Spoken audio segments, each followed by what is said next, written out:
अखिलेश शर्मा और मैं आप सभी का अपने YouTube चैनल ए शर्मा अकेडमी पे स्वागत करता हूँ। इस वीडियो में हम जो वेल नोन पीपल रह गए हैं उनके बारे में डिस्कशन करेंगे। सबसे पहले बात करेंगे मोतीलाल नेहरू।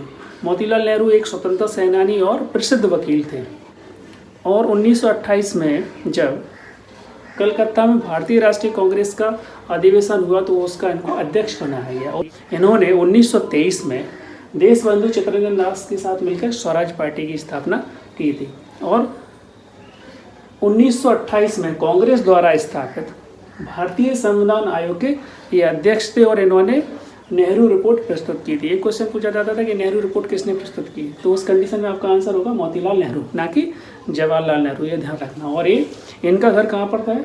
इलाहाबाद, जिसको हम लोग आनंद भवन के नाम से जानते हैं। नेक्स्ट हम बात करेंगे डॉक्टर एम एस स्वामीनाथन, जो एक जेनेटिक साइंटिस्ट हैं और भारत में हरित क्रांति के जनक के रूप में जिनको हम लोग जानते हैं, जिन्हें 1971 में रेमन मैग्सेसे पुरस्कार दिया गया और वो किस लिए दिया गया? सामुदायिक नेतृत्व के लिए। साथ ही 1989 में इनको बोरलॉग पुरस्कार भी मिला था। नेक्स्ट हम बात करेंगे मैडम कामा, या जिनका पूरा नाम श्रीमती बीकाजी रुस्तम कामा है। यह एक भारतीय मूल की पारसी नागरिक और स्वतंत्रता सेनानी थी।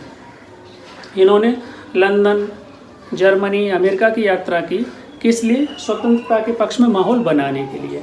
जर्मनी के स्टटगार्ट शहर में 22 अगस्त 1907 में जब 7th इंटरनेशनल कांग्रेस हुई, उसमें इन्होंने भारत का प्रथम तिरंगा या राष्ट्रध्वज फहराया और यह तिरंगा उस तरीके का नहीं था जैसे आजकल है। तो ये क्वेश्चन पूछा जाता है कि भारत के बाहर प्रथम बार भारतीय राष्ट्रध्वज किसने फहराया, तो उस कंडीशन में आपका आंसर होगा मैडम कामा।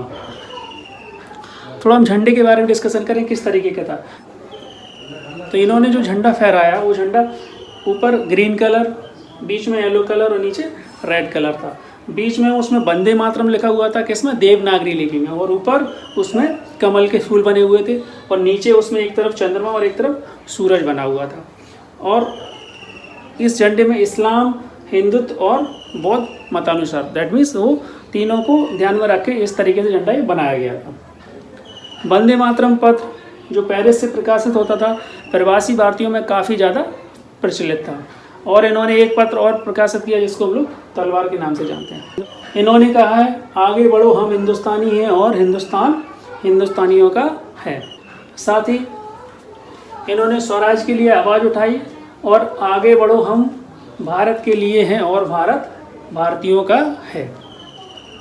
इनके सहयोगी इन्हें भारतीय क्रांति की माता कह के बुलाते थे, जबकि अंग्रेज इनको कुख्यात महिला, खतरनाक क्रांतिकारी, ब्रिटिश विरोधी, असंगत, अराजकतावादी क्रांतिकारी कहते थे। भारतीय राष्ट्रीयता की महान पुजारन के रूप में भी इनको जाना जाता है। नेक्स्ट हम बात करेंगे डॉक्टर नागेंद्र सिंह, जो अंतर्राष्ट्रीय न्यायालय में न्यायाधीश रहे। और अंतर्राष्ट्रीय न्यायालय कहाँ पर है?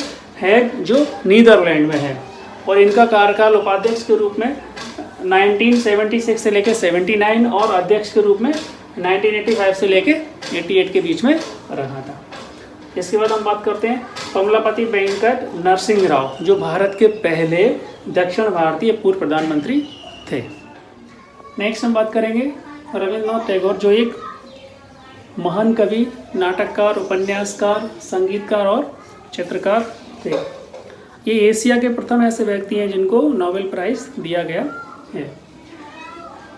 इनको गांधी जी गुरुदेव के नाम से बुलाते थे। इन्होंने शांति निकेतन विश्वविद्यालय की स्थापना की और इनकी कविताएं दो देशों का राष्ट्रगान है। पहले भारत का राष्ट्रगान जन मनगण और बांग्लादेश का आमार सोनार बांग्ला। इनकी प्रसिद्ध कृतियां जैसे कि गीतांजलि, गोरा, पोस्ट ऑफिस, साधना, घर और संसार और चौकरे वाली। 1913 में इनको साहित्य का नोबेल पुरस्कार गीतांजलि के दिया गया और उसके बाद 1915 में इनको राजा जॉर्ज पंचम ने नाइटहुड की उपाधि दी। और इन्होंने यह उपाधि 1919 में जब जालियांवाला बाग हत्याकांड हुआ तो उसके विरोध में उसको वापस कर दिया था। नेक्स्ट हम बात करते हैं डॉक्टर राम मनोहर लोहिया, एक स्वतंत्रता सेनानी और समाजवादी नेता थे और इन्होंने संयुक्त सोशलिस्ट पार्टी की स्थापना या उसके ये संस्थापक थे। नेक्स्ट राजनारायण, जो समाजवादी दल के नेता थे और 1977 में जब इलेक्शन हुआ लोकसभा का तो इसमें उन्होंने श्रीमती इंदिरा गांधी को हरा दिया था। नेक्स्ट हम बात करते हैं नेताजी सुभाष चंद्र बोस, जो स्वतंत्रता संग्राम के अग्रणी एवं सबसे बड़े नेता थे, जिनको हम लोग नेताजी नाम से भी जानते हैं। इन्होंने ICS से त्याग पत्र देकर स्वतंत्रता संग्राम में भाग लिया। जय हिंद का नारा दिया इन्होंने। 1943 में सिंगापुर के टाउन हॉल में इन्होंने कहा था दिल्ली चल। जापान में 18 अगस्त को शहीद दिवस के रूप में मनाया जाता है। कांग्रेस के ये 2 बार अध्यक्ष रहे। 1938 में हरिपुरा गुजरात में जब कांग्रेस का अधिवेशन हुआ तो इसमें इनको अध्यक्ष चुना गया। ये कांग्रेस का 52वां अधिवेशन था। नेक्स्ट 1939 में त्रिपुरी में जब भारतीय राष्ट्रीय कांग्रेस का अधिवेशन हुआ, ये 53वां अधिवेशन था जिसमें इनको अध्यक्ष चुना गया। और जब अध्यक्ष चुना गया उस क्रम में जो इलेक्शन हुआ या उस क्रम में जो वोटिंग हुई तो गांधी जी समर्थित उम्मीदवार पटामी सीतारमैया को 1377 मत मिले, जबकि इनको 1580 मत मिले। लेकिन गांधी जी से इनका जो मतभेद था उसके कारण इन्होंने अध्यक्ष पद से इस्तीफा दिया और 3 मई 1939 को कांग्रेस के अंदर ही एक पार्टी बनाई जिसको हम लोग फॉरवर्ड ब्लॉक के नाम से जानते हैं। जर्मनी में रहते हुए इन्होंने आज़ाद हिंद रेडियो की स्थापना की। आज़ाद हिंद फौज के 75 साल पूर्ण होने पर पहली बार 2018 में श्री नरेंद्र मोदी जी ने लाल किले पर किसी PM के रूप में तिरंगा फहराया। सन 1942 में नेताजी जर्मनी चले गए। आज़ाद हिंद फौज में इन्होंने औरतों के लिए झांसी की रानी रेजिमेंट बनाई।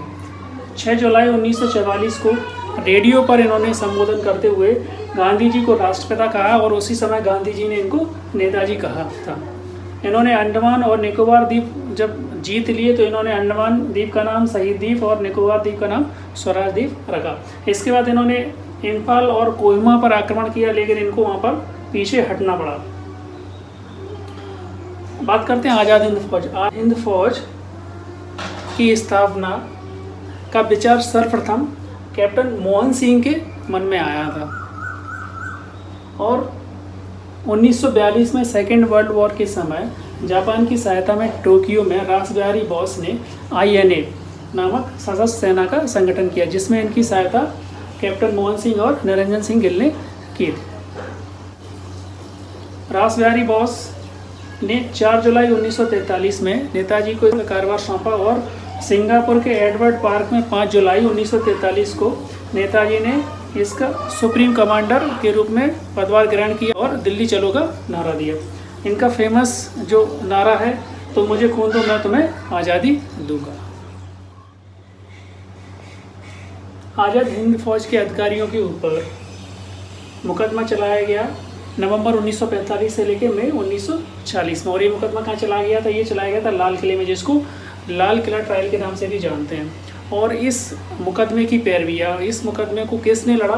तो तेज बहादुर सप्रू के नेतृत्व में देश के जाने माने वकीलों ने इस मुकदमे में भाग लिया और उन्होंने अपनी मर्जी से इस मुकदमे में भाग लिया था, जिसमें कुछ जैसे कि भूलाभाई देसाई, सर दिलीप सिंह, आसफ अली, पंडित जवाहरलाल नेहरू, बख्शी सर टेकचंद, कैलाशनाथ कटजू, जुगल किशोर खन्ना, सुल्तान यार खान, राय बहादुर बद्रीदास, PSN और रघुनंदन शरण आदि थे। मुकदमा संयुक्त रूप से कर्नल प्रेम सहगल, कर्नल गुरबख्श सिंह और मेजर जनरल शहनवाज खान के ऊपर चलाया गया था। इसके साथ साथ कई जगह से जो आज़ाद हिंद फौज के सैनिक पकड़े गए, करीब 17,000 उन पर भी ये मुकदमे चलाए गए थे। और इन सब इस ट्रायल का क्या परिणाम हुआ? इस ट्रायल के बाद सबको रिहा कर दिया गया, क्योंकि जब ये ट्रायल चल रही थी तो देश में जो देशभक्ति की भावना वो काफ़ी ऊपर थी और लोग जगह जगह प्रदर्शन कर रहे थे, नारे लगा रहे थे। तो इस सब को देखते हुए अंग्रेज सरकार ने इन सबको बरी कर दिया और सबको छोड़ दिया गया।